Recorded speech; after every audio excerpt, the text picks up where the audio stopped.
Dear grandchildren, this video is a gift from the Chambers family to me, and I am gifting it to you.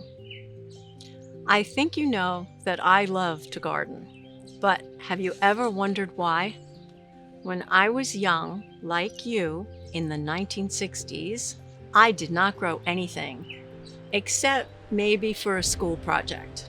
However, I was always around adults, like my parents and aunts and uncles, who were tending their tomato plants, zucchini, flowers, berry shrubs, and fruit trees in their yards. How did they become gardeners?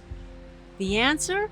They grew up around adults who were tending their tomato plants, zucchini, flowers, berry shrubs, and fruit trees.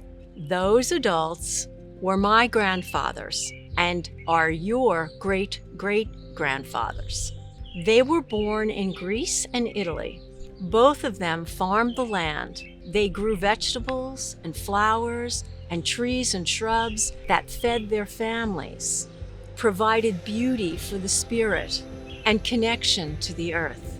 Granddad George, the Greek, farmed in Bristol, Pennsylvania with his brothers, Louis and Nick. And here's a photo of them in the book that my sister wrote about the Martin and Caravasanis family.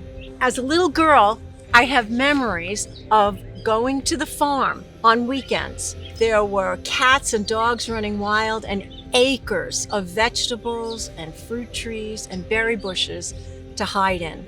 We would visit on the weekends. One time I remember a headless chicken racing around the yard until it fell over, ready to be plucked by Grandma for our dinner. Granddad held the axe.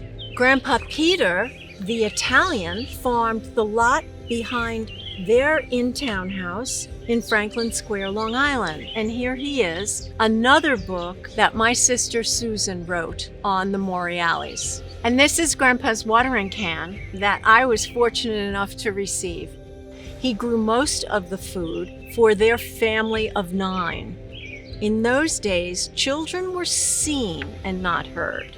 I used to stand at the gate to the big garden and just look through into that vast green yard.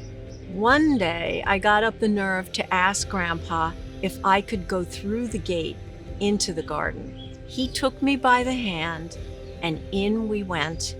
I thrilled to see corn ready to pick and pumpkins sprawled all over. My first tries at gardening were in New Hampshire, with a 5-month-old on my back and a 17-month-old on a blanket. I planted seeds. Suddenly, they grew into vegetables and fruit. It was magic. It was amazing. And then I learned to cook with all this garden bounty. Deliciousness, all by trial and error. I discovered a connection so deep that we are partners with the earth and that she will give to us what we need to live if we give her care, time, and energy. A garden not only feeds our bodies, it feeds our spirit. And that is why I garden. Love, Riri.